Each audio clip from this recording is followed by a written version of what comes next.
Do you ever feel like you're just floating through life, but not actually getting closer to the person that you want to be? It usually happens around New Year's. You imagine all the bad habits you're going to break free from and all the good habits you will begin. This time it will be different, you say to yourself. This time I am going to do the things that I say I will. Only to end up back where you began shortly after and no closer to what you had envisaged. So the question is, how do you become the person you dream of becoming?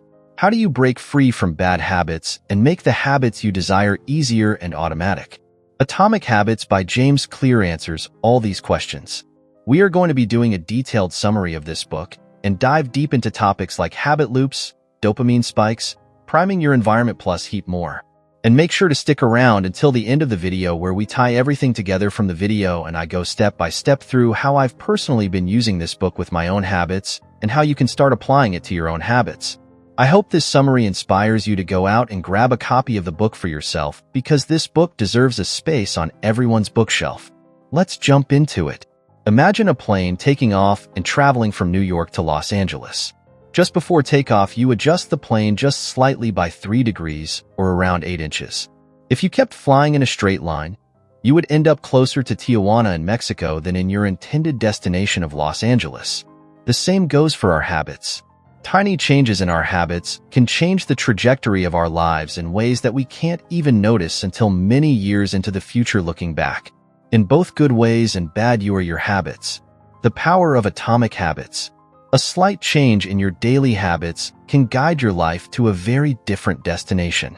Massive action versus 1% improvements.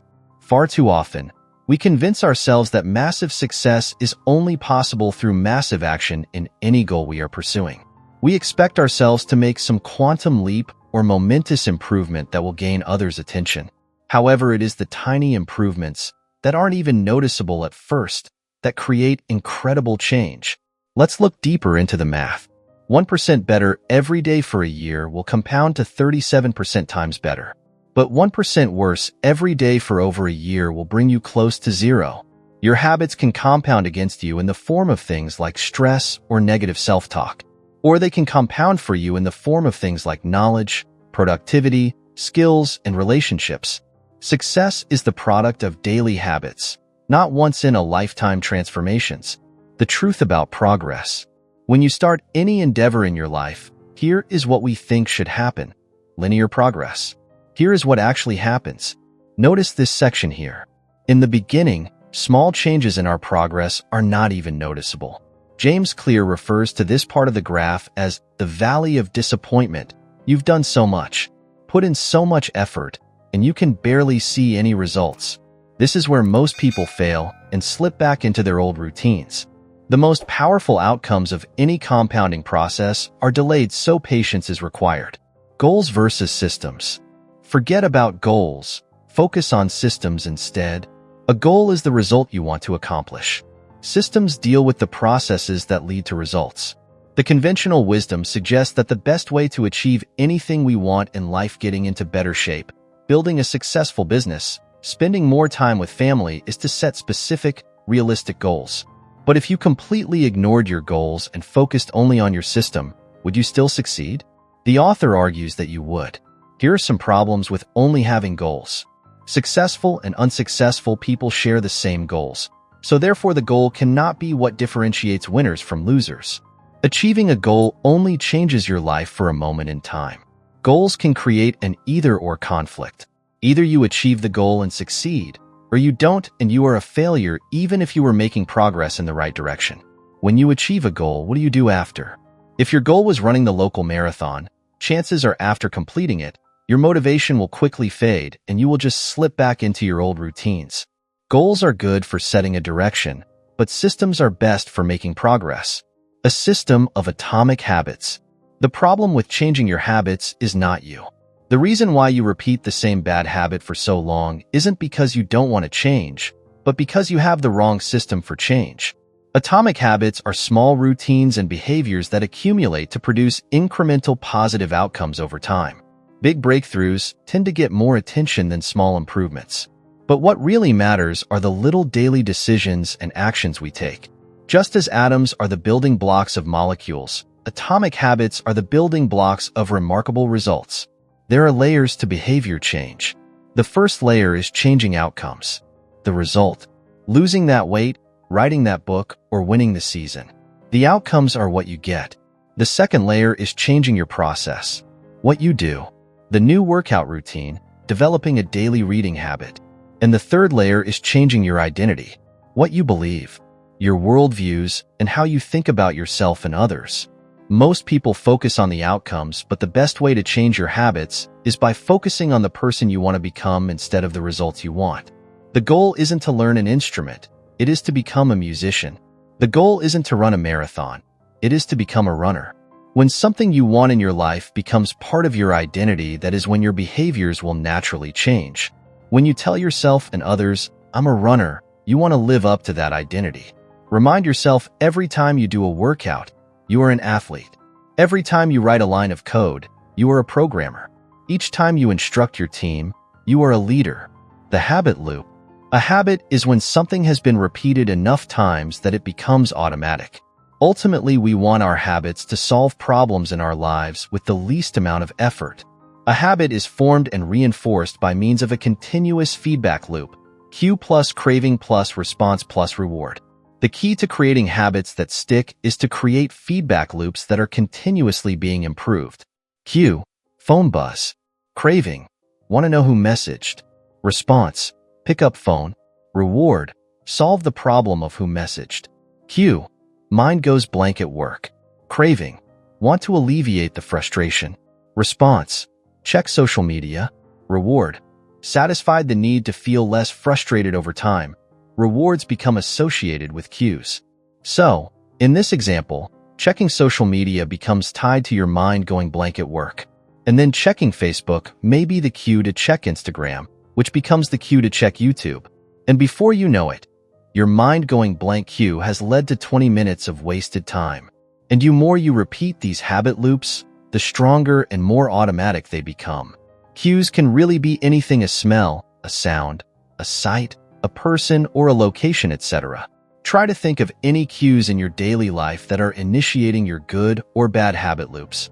So how can we influence the habit loop to work for us? This book shows us the laws that will guide us to do just that. Law 1. Make it obvious. Most of your current habits are so automatic that you don't even realize them. You must first become aware of your habits before you can change them. You can achieve that with your habit scorecard. Write down all your daily behaviors on a habit scorecard, from the moment you wake up until the moment you go to bed. Your scorecard may look something like this. Based on whether it helps you become the person you aspire to be, categorize each habit as positive, negative, or neutral. At this stage, we aren't trying to change anything, but just observe what is actually going on in our daily lives. Until you make the unconscious conscious, it will direct your life, and you will call it fate. Carl Jung. Vagueness is a real problem when it comes to habit formation, and studies have shown that quite often the reason people fail to stick to a habit is not because of a lack of motivation, but because of a lack of clarity. One day, I will get into shape is easy to say to yourself, but too vague to get any momentum. What you need is a time and a place. The most common cues, time and location, will help you achieve your goals. Clearly state your intention to act using the following formula. I will behave here at time in this location. Here is a bad example. I will read more this month. Here is a good example. I will read a book for minutes daily at 6 a.m. in the spare bedroom. Another good way to get a habit started is by habit stacking. To stack habits, tie a desired habit to an existing habit according to the following formula. After current habit, I will a new habit. For example, after I brush my teeth, I will stretch for 5 minutes. You can stack habits together. For example, after you finish brushing your teeth, you will meditate for 10 minutes, then plan the rest of your day before checking social media. A chain of habits is more likely to be sustained if you practice this consistently. Choosing the correct trigger is essential. You need a trigger cue. Your trigger should be something that you do automatically without fail during your day, such as waking up, turning off your alarm, or brushing your teeth. James Clear tells us in the book that motivation is highly overrated. You can better shape your behavior by designing your environment. We are more influenced by our environment than our willpower or motivation. It's hard to stick to positive habits in a negative environment. Environment is the invisible hand that shapes human behavior. Creating a habit requires you to redesign the space around you, home/work, to make it easier to see the cues for the desired habits and avert bad habits by making them invisible. If you want to drink more water, make the cues visible and obvious. Place water bottles around the house in places you are likely to see them. Want to read more? Place the book somewhere you will see it. If you want to get better on the guitar, don't leave it out of sight in a closet. Context is the cue. Objects in the environment do not determine our behavior. Rather, it is our relationship to them that does. Stop seeing your environment as a place simply filled with objects. Imagine it as a place filled with relationships. The couch in the living room is the place where one person reads an hour a night. For another, the couch is where they watch Netflix and eat pizza and relax after work. If your relationship with the couch is a place to relax, then trying to get a work-related task done in that environment may be difficult. Try to make separate zones in your house for different activities. The author likes to use the mantra, one space, one use. If you are trying to eliminate a bad habit, you can only rely on self-control in the short term. Cutting off bad habits at the source is a more reliable solution, and one of the most practical ways to eliminate a bad habit is to make it invisible. Eliminate it from your environment. For example, put your phone in another room for a few hours if you have trouble getting work done, or put junk food out of sight or remove it from your house if you're trying to lose weight. Law 2. Making it attractive. When we expect to be rewarded, we take action. The more rewarding an action is, the more likely we are to repeat it until it becomes a habit. Hence, the first step to forming good habits is to make them more attractive. Understanding how dopamine affects your body will help you. Dopamine. Our motivation levels are affected by dopamine, a hormone and neurotransmitter. We are more motivated to act when our dopamine levels rise. By measuring dopamine, scientists can pinpoint the exact moment at which a craving occurs. It was once assumed that dopamine was just about pleasure, but now we know it's vital to many neurological functions, including motivation, memory, learning, punishment, as well as voluntary movement. The hormone dopamine is released not only when we experience pleasure, but also when we anticipate it. Gambling addicts have a dopamine spike right before they place a bet, not after they win. Let's dive deeper into dopamine spikes. Using social media, eating junk food, and taking drugs are all associated with high levels of dopamine and are highly habits-forming. The hormone dopamine is released not only when we experience pleasure, but also when we anticipate it. Think about before going on a vacation. Sometimes the thinking and anticipation of the vacation is better than the actual vacation. Seeing the junk food you desire surges dopamine, not after eating it. Drug addicts increase dopamine when they see the drugs, not after taking them. The craving is what causes us to take action in the first place. Making our habits attractive is vital because it is the expectation of a rewarding experience that drives us to act. Here, you can use a strategy known as temptation bundling. The temptation bundling process makes a habit more attractive by combining an action we need to do with one we want to do. For example, you could bundle watching Netflix, something you want to do, with working out, something you need to do. Temptation bundling applies a psychology principle known as Premack's principle. Developed by Professor David Premack, the Premack principle states, more probable behaviors will reinforce less probable behaviors. In other words, even if you're not looking forward to doing some exercise, you'll become conditioned to do it because you get to do something else you really enjoy. Group influence. We are continually wondering, what will others think of me? And altering our behavior based on the answer. We are influenced by the people closest to us and the groups we belong to. If you're trying to build a good habit, one of the best ways to reinforce the habit is to find and become part of a culture where that habit is the norm. If you want to get into better shape, surround yourself with fit people. If you want to read more, join a book club. Primal motivators, the source of cravings.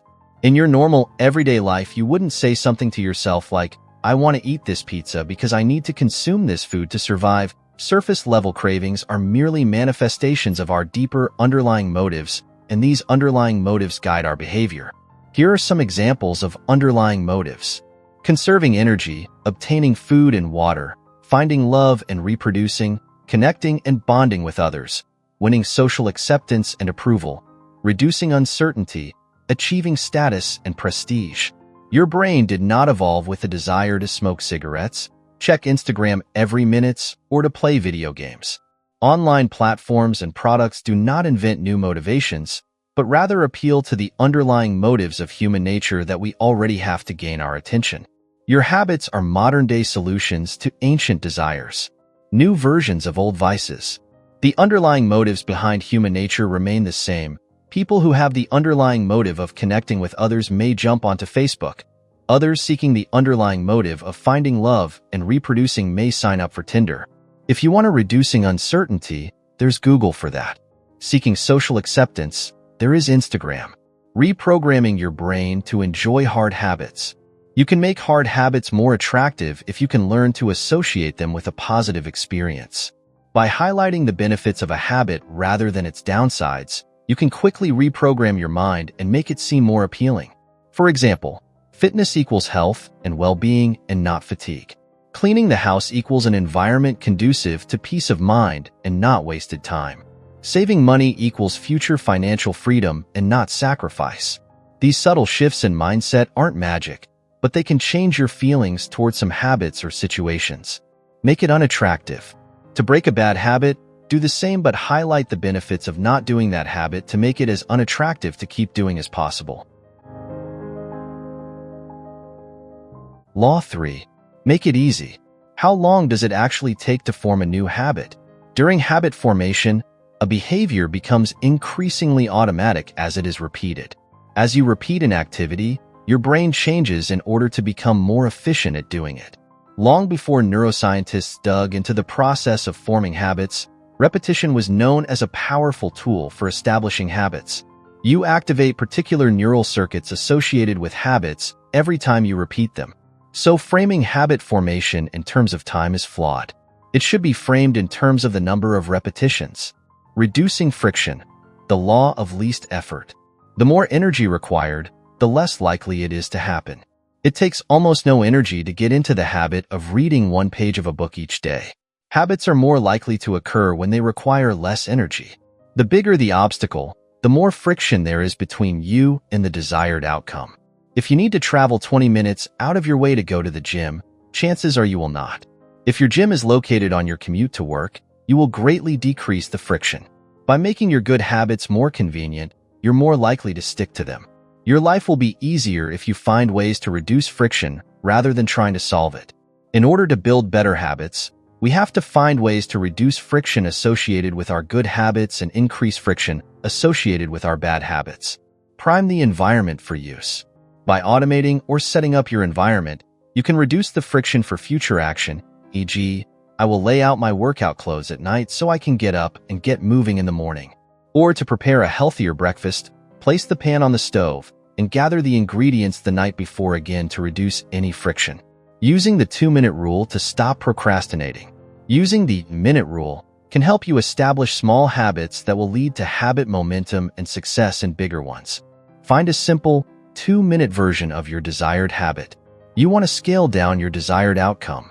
Running a marathon becomes putting on your shoes and stretching for 2 minutes. Reading an hour per day becomes reading 1 page. You need to get the routine anchored in place and then slowly build up the difficulty. After you have mastered the 2-minute habit, you can progress to the next phase. To make something more difficult, think about ways you can create barriers of friction between yourself and the bad habit. Make it as impractical as possible. If you want to watch less TV, unplug the TV after each use and put the remote in an inconvenient location. When you go shopping, leave your credit cards under the seat of your car if you have a bad habit of spontaneous spending. Do anything you can to make your bad habits less likely to occur. Law -4. Make it satisfying. The most important rule of behavior change. A feeling of pleasure is a message to the brain. This feels good. Let's repeat this next time. When you experience pleasure, your brain learns that a behavior is worth remembering and repeating. What is immediately rewarded is repeated. What is immediately punished is avoided. The first 3 habits increase your chances of doing the habit this time. The last law increases your chances of repeating the habit next time. The mismatch between immediate and delayed returns. It is common for us to feel good about our immediate results, but bad about our long-term outcomes when we practice bad habits. It is the opposite with good habits. The immediate result is unpleasant, but the ultimate outcome is satisfying. Certain amount of success in just about every field involves ignoring an immediate reward for a long-term one. It is best to add a little immediate pleasure to the habits that will pay off in the long run and a little pain to those that won't. How to stick with good habits every day. The vital thing in getting a habit to stick is to feel successful, even if it's in a small way. The feeling of success is a signal that your habit paid off and that the work was worth the effort. It is satisfying to make progress, and you can monitor your progress using visual measures, such as moving paper clips, hairpins, or marbles. These little wins can go a long way. For example, for each sales call you make today, move a marble from one jar to the complete jar. For each 25 minutes of writing, move a paperclip. Visual measurements can take many forms: diet journals, workout logs, download progress bars, or even page numbers in a book. Keeping a habit tracker may be the best method to monitor your progress. Using a habit tracker is a simple way to determine whether you did a particular habit. How to recover quickly when your habits break down. In spite of your best efforts, it is inevitable that life will interrupt you at some point. A bad day at work, a bad performance, or a bad workout can happen to anyone. When you're having a bad day, you don't realize how valuable it is to just show up. Lost days hurt you more than successful days help you. Don't break the chain of continuity. Missing twice is the start of a bad habit. Never do it. On a bad day, it's better to do sit-ups instead of your normal than not do them at all. Breaking a bad habit. Make it unsatisfying. How an accountability partner can change everything. A behavior is less likely to occur when pain is immediate. Being held accountable by a partner is a good way to keep your desired habits in check. We all want to be liked and respected, so we would rather just avoid the punishment. For example, I owe you $10 every time I miss a workout, plus the respect I lose for failing to do what I said I would. Behavior is more likely to be influenced by concrete and immediate consequences. The habit contract. You can create a habit contract to hold yourself accountable, just as governments use laws to hold citizens accountable. You can create a habit contract either verbally or in writing, which makes it clear that you will honor a particular habit and that there will be punishments if you do not. You can then use your accountability partners to enforce that contract. Okay, so it's one thing to read a book, but another to actually apply it to your life. So I'm going to try and visually represent how I have personally been using this book to build systems around my habits the past few months. After you read the book, maybe your approach will be different than mine or better, or maybe there are some parts one completely missed or could improve upon, so do let me know in the comments. The good habits I wanted to develop were more consistent workout and reading routines. The bad habit I wanted to eliminate was becoming distracted and over-consuming social media. First, I completed the habit scorecard. This gave me a good idea of habits I could try to eliminate, but more importantly, it gave me an idea of daily habits I was already doing that I could stack my new habits with. Ultimately, when you find the habits you want to work on, you want to be pushing desired good habits towards this side of the spectrum and bad habits towards this side. For the working out habit, the first step was to make the cues more obvious, and I had a few tools I could use from the book. In this case, I used what James Clear calls the implementation strategy. I will work out at 6 a.m. in the living room. Next, I tried as best I could to design my environment conducive to this new habit. I took my dumbbell set out of the closet and put them in the living room. I also found a few pictures of healthy physiques on the internet and put them in places around the house as cues that would remind me of the habit. Next, I moved on to the craving phase. To increase dopamine and motivation, I bundle the workout with listening to some of my favorite podcasts. I also implement reprogramming my brain. I tell myself repeatedly I don't have to do a workout, but that I get to build strength and a healthier body. That subtle shift in mindset has gone a long way. Ideally, joining a gym or finding a group to work out with would be even better to strengthen this habit, but unfortunately all gyms are closed where I live, so I'm kind of on my own for now with these two tools. Next, making it easy. Using the minute rule to make sure I don't end up like most people starting a new habit that try to do too much too soon. I want my habit to not feel like a challenge at all. My minute rule was putting on my workout clothes and stretching. If that was the only thing I accomplished, then that was fine, because I showed up. But you will quickly find that once you are there, you are now motivated to get the workout done. It is weird, but the motivation seems to come after you get started. My mindset is focused on small percent changes compounding into meaningful results, and that my systems will get me to the results, not vague goals. Remembering that my main focus at this point is just making sure I show up and start anchoring this habit in place. Once you are consistently showing up, increase the progression. To decrease friction, I made the rule that I'm not allowed to check my phone until the workout was complete. If I get distracted by emails or social media, it is one excuse and one step of friction between myself and the workout getting completed. Lastly, this was a game changer for me, priming the environment. When I place my shoes, yoga mat, and dumbbells out the night before, I skyrocket my show up and workout percentage. As soon as I place these items out the night before, I feel like the ritual has begun and the workout is already complete because I have zero excuses. So with those phases of the loop systemized to get me to show up, I only had the last phase of the loop left to tackle. To make sure I keep repeating the habit, I use both of these tools somewhat together to close out the loop. I use a habit tracker. Crossing the day off the calendar becomes the reward, and it forces me to not want to break the chain. I also take a picture of the calories I burnt and send the picture to my partner, and that feels satisfying. Mindset-wise, I begin with identity, and I remind myself after each workout that I want to become the kind of person that enjoys fitness and doesn't miss workouts. I don't put all my focus on outcomes such as I want to be kg lighter by such and such a date. I also remind myself that I need to be patient for results and that I'm probably still somewhere in this valley of disappointment before I will see results. So that is my personal system for morning workouts. I went through the same process with the reading habit, with a few minor changes. I used the habit stack. After making a coffee, I will read for minutes. Making a coffee was my trigger cue for reading. My one space, one use rule was reading on the balcony of my apartment. One of the best parts of my day is a nice cup of coffee in the morning. So this was the perfect thing to bundle the habit with. Remembering how dopamine raises in anticipation of a reward and not the reward itself. I wanted this dopamine spike for wanting coffee to start becoming associated with reading. My minute rule was to read page of The Daily Stoic by Ryan Holiday. Super simple. Again, in the beginning, all I was concerned with was showing up and getting this habit anchored. Then I slowly built up the habit to around minutes. For the bad habit I was trying to eliminate. To make the habit invisible, I started by making my phone as boring as possible, which required deleting a lot of apps. I used the reprogramming tool to highlight the unattractive side of over-consuming social media, telling myself things like, consuming is the easy and lazy option of the masses. Producing things is difficult but rewarding. Do I want to be a consumer or a producer? Random scrolling through feeds is for losers. So try to paint your bad habit in a light that makes it super unattractive to keep doing.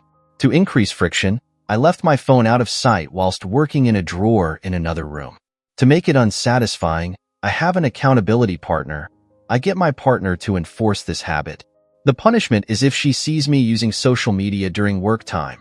I owe her dollars, so that is how I have been using this fantastic book, guys, with great results so far, and I hope this summary has helped you to better understand the concepts within this book. Go out and grab a copy of this book if you haven't already. You are going to take in the knowledge at a much deeper level. From all the stories and examples that James Clear goes over some advanced techniques, not in this summary, that will help you strengthen your habits. Thank you for watching. See you in the next video.